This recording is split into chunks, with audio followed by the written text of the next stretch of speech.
السلام علیکم ورحمۃ اللہ وبرکاتہ۔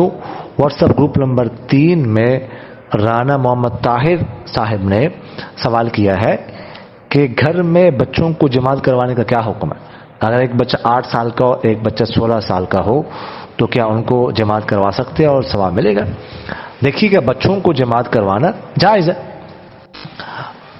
جو بالغ بچے ہیں ان کو تو ویسے بھی کروا سکتے ہیں، حتیٰ کہ اگر صرف نابالغ بچے ہوں، کوئی بالغ اس میں نہ بھی ہو، تب بھی ایسے بچے جو سمجھدار ہو اور سمجھ بوجھ رکھتے ہوں تو ان کو جماعت کروا سکتے ہیں، اور جماعت کروانے کا ثواب ان کو جماعت کروانے کا ثواب ملے گا۔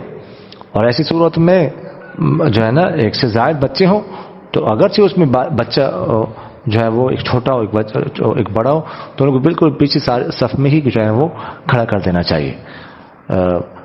بالکل پیچھے جیسے صف بنتے نہیں ہے، اگر الگ الگ کھڑا کریں گے تو وہ جو ہے نا وہ بچے پھر شرارت کریں گے، تو اس لیے جب بچہ بڑا موجود ہے تو اس کے ساتھ اس کو کھڑا کر دے تاکہ وہ شرارت نہ کرے، اور اس طرح ان کو جماعت کروانے سے جماعت کا ثواب ملے گا۔